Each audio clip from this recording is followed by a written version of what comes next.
안녕하세요. 손가락복음 선교회 지휘자 강사입니다. 오신 것을 진심으로 환영하며 해피 바이블을 열어가도록 하겠습니다. 오늘 증거드린 말씀의 제목은요. 133강 성탄별과 동방박사의 예물이라는 제목으로 말씀을 나눠보는 시간을 갖도록 하겠습니다. 베들레헴에서 이스라엘을 다스릴 자가 나올 것을 오래전부터 예언을 하셨습니다. 미가서 5장 2절을 보시면 베들레헴 에브라다야 너는 유다 족속 중에 작을지라도, 그래서 이제 여기 베들레헴이 아주 작은 그러한 동네였지요. 이스라엘을 다스릴 자가 내게서 내게로 나올 것이라. 그의 근본은 상고의 태초에니라라고 예언이 되어 있습니다. 상고는 아주 오래전, 태초도 아주 오래전에부터 예언된 그리스도의 탄생과 십자가에 관한 그런 예언이지요. 이거는 이제 이스라엘을 다스릴 자가 베들레헴에서 나올 것을 예언한 내용이 미가서 5장에 있는 것이고요. 예수님께서 십자가에 지실 것을 만세 전에 작정하셨다는 말씀을 보도록 하겠습니다. 고린도전서 2장 7절에서부터 보시게 되면은 오직 비밀한 가운데 있는 하나님의 지혜를 말하는 것이니 곧 감추었던 것인데, 비밀을 말하는데 하나님의 지혜를 말하는 것이라고 했습니다. 감추었던 것인데 하나님이 우리의 영광을 의하사 만세전에 미리 정하신 것이라. 만세전에 미리 정했다는 것입니다. 이 지혜는 이 세대의 관원이 하나도 알지 못하였나니 만일 알았다면 영광의 주를 십자가에 못 박지 아니하였으리라. 그래서 십자가에 못 박히실 것도 만세전에 미리 정하셨다는 말씀을 보았습니다. 그리고 예수님의 탄생과 동방박사를 인도한 그 별이 있죠. 그 별에 관해서 보도록 하겠습니다. 마태복음 2장 1절에서 3절에 보시게 되면은 동방으로부터 이제 박사들이 예루살렘에 이르러 말하지요. 유대인의 왕으로 나신 이가 어디 계시뇨? 우리가 동방에서 그의 별을 보고 그에게 경배하러 왔다고 그렇게 말을 하니까 헤롯 왕과 온 예루살렘이 듣고 이제 소동을 했습니다.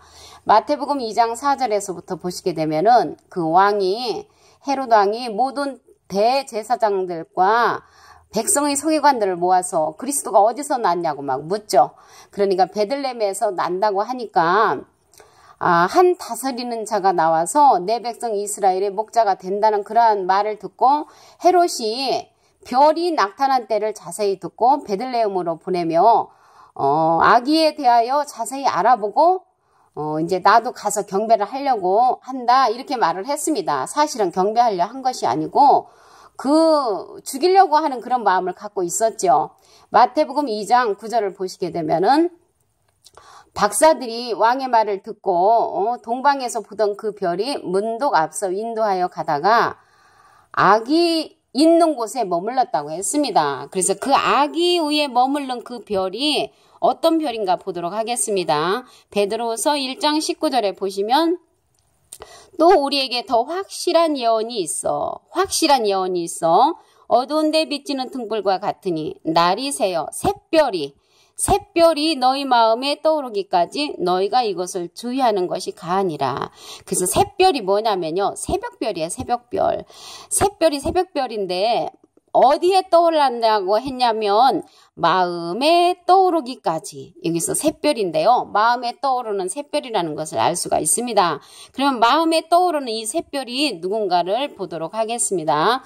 계시록 22장 16절을 보시면 나 예수는 교회들을 위하여 내 사자를 보내어 이것들을 너에게 증거하게 하였노라.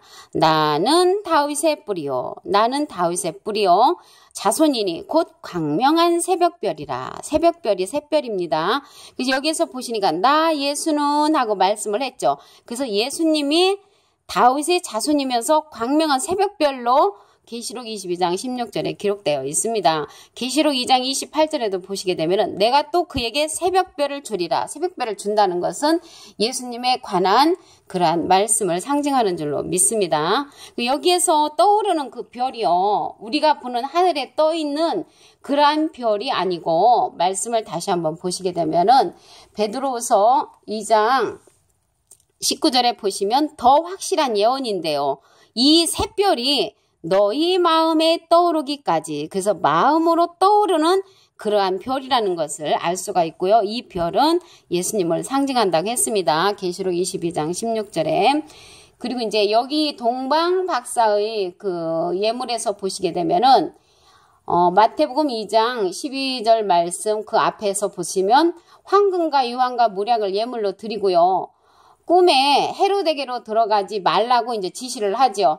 그래서 다른 길로 고국에 이제 돌아가는 말씀이 있습니다. 마태복음 2장 13절부터 보시게 되면은 주의 사자가 요셉에게 이제 현몽을 하죠. 꿈으로 나타나서 헤롯이 아기를 찾아 죽이려고 하니까 일어나 아기와 그의 모친을 데리고 애굽으로 피하라고 그렇게 말씀을 하십니다. 그래서 애굽으로 피하려고 할 때 그때 이제 동방박사를 통하여 황금과 유황과 물약을 주었잖아요.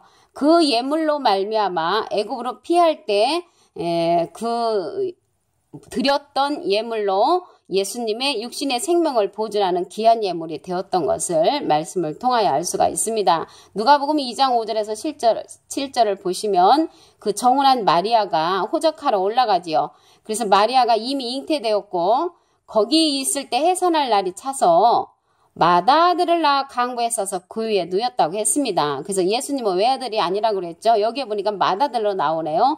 예수님은 맏아들을 낳아 강부로 싸서 그 위에 누였다고 이렇게 말씀을 했는데요. 구유에 놓였다는 것은 그때 사관에 있을 곳이 없었기 때문에 말구유에 놓였다는 그런 말씀이 있습니다. 그리고 이제 어린이 학살에 대한 예언과 성취가 있습니다. 그때 이제 어린이들이 예수님의 그 탄생으로 말미암아 많이 죽었습니다. 그 어린아이들이 억울하게 죽었는데요. 마태복음 2장 15절에 보시게 되면은 헤롯이 죽기까지 거기 있었으니 이는 주께서 선지자로 말씀하신 바 애굽에서 내 아들을 불렀다 함을 이루려 하심이니라. 그래서 이 말씀이 호세아서 11장 1절에 보시게 되면은 이스라엘에 어렸을 때에 내가 사랑하여 내 아들을 애굽에서 불러내었거늘 그렇게 말씀한 내용이 마태복음 2장 15절에 가서 성취가 되었습니다. 그리고 이제 마태복음 2장 16절에서부터 보시게 되면은 헤롯이 박사들에게 이제 속은 줄을 알고 심히 노하여 사람을 보내어 베들레헴과 그 모든 지경 안에 있는 사내 아이를 박사들에게 이제 자세히 알아본 그때를 표준하여서 2살부터 그 아래로 다 죽입니다. 이에 선지자 예레미야로 말씀하신 바 라마에서 슬피 울며 크게 통곡하는 소리가 들리니 라헬이 그 자식을 위하여 애곡하는 것이라고 말씀을 했습니다. 그래서 이 말씀에 그 예레미야 선지자가 예언한 것을 보시게 되면은 예레미야 31장 15절에 나 여호와가 이같이 말하노라 라마에서 슬퍼하며 통곡하는 소리가 들리니 라헬이 그 자식을 위하여 애곡하는 것이라. 그가 자식이 없으므로 위로받기를 거절하는도다. 나 여호와가 이같이 말하노라 하면서 내일의 가품을 받을 것인저. 그러니까 이제 예수님으로 말미암아 2살 배기 사내아이들이 다 죽었잖아요. 죽었는데 여호와 말씀에 보니까 갚아주신다는 말씀이 있습니다. 그리고 그 대적의 땅에서 돌아오리라 여호와의 말이니라. 그래서 나 여호와가 말하노라 너의 최후의 소망이 있을 것이라 너의 자녀가 자기들의 경내로 돌아오리라. 그래서 하나님께서 여호와께서 그때 죽었던 그 어린 신명들의 순교가 가품을 받을 것이라고 말씀을 해 주셨습니다. 근데 사실요 그 어린아이들은 억울하게 죽었잖아요. 예수님 때문에. 그래서 예수님 때문에 순교한 그런 어린 생명들이 있다는 것을 알 수가 있습니다. 하나님께서 갚아주신다고 말씀을 하셨죠. 그리고 예수의 할례와 마리아의 결례가 있는데요. 예수의 할례는 누가복음 2장 21절에 보시게 되면은 할례 8일이 되니까 그 이름을 예수라 하라고 했고 곧 수태하기 전에 천사의 일컫는 바라라 말씀이 그렇게 기록되어 있습니다. 창세기 17장 10절에서부터 보시게 되면은 너희 중 남자는 다 할례를 받으라. 이것이 나와 너희와 너희 후손 사이에 지킬 내 언약이라고 말씀을 하셨고요. 너희는 양피를 베어라. 이것이 나와 너희 사이의 언약의 표징이라고 말을 했습니다. 그리고 이제 마리아의 결례에 대해서 보시게 되면은 누가복음 2장 22절에 모세의 법대로 결례의 날이 참에 아기를 데리고 예루살렘에 올라갑니다. 이는 주의 율법에 쓴 바 첫 해에 처음 난 남자마다 주의 거룩한 자라고 이제 했고요. 아기를 주께 드리고 또 주의 율법에 말씀하신 대로 비둘기 한 쌍이나 어린 방구들로 제사를 한다고 했습니다. 그리고 레위기 12장 2절부터 보시게 되면은 그때 이제 여인이 잉태하여 남자를 낳으면요 7일 동안 이제 부정하고 경도할 때와 같이 부정한다고 했는데 제8일에는 그 아이의 양피를 베고 여인은 오히려 33일을 지나야 사녀리 깨끗하여 지고요. 남자를 낳았을 때 이제 33일이 지나야 사녀리 깨끗하여 진다고 했고 여자를 낳으면 사녀리 깨끗하게 되는 것이 66일이 지나야 사녀리 깨끗하여 진다고 말씀을 했습니다. 오늘 133강 성탄별과 동방박사 예물인데요. 성탄별은 우리가 이제 그 하늘에 떠 있는 그러한 별이라면은 누구나 다 보았을 것이죠. 그렇지만 그 성탄별은 눈으로 볼 수 있는 그러한 별이 아니고 베드로서 1장 19절에 보시게 되면은 샛별이 너희 마음에 떠오르기까지, 그래서 마음속에 떠오르는 그러한 별이라는 것을 알 수가 있습니다. 이 샛별은 계시록 22장 16절에 보시게 되면은 나 예수는 교회들을 위하여 내 사자를 보내어 이것들을 너에게 증거하게 하였노니 나는 다윗의 뿌리요 자손이니 곧 광명한 새벽별이라. 그래서 예수님을 가리켜서 샛별, 광명한 새벽별로 이제 상징을 했고요. 계시록 2장 28절에도 보시게 되면은 내가 그에게 또 새벽별을 주리라 라는 말씀이 있습니다. 그래서 오늘 주요 내용은요. 예수님의 성탄과 십자가는 만세전에 예정된 것이었죠. 미가서 5장 2절과 고린도서 2장 7절부터 보시면 만세전에, 오래전에, 상고전에, 태초에 예정된 것이었습니다. 그러나 그 당시에 메시아를 기다리던 율법사 바리새인들은 뱀들이었기 때문에 그들에게는 성탄 메시지가 전해지지 않았습니다. 이 시대도 마찬가지겠죠. 동방 박사들이 본 별이 실상의 별이었다면 박사들이 헤롯을 만나고 나왔을 때 다시 떠오른 별을 온 예루살렘 사람들이 보았을 것입니다.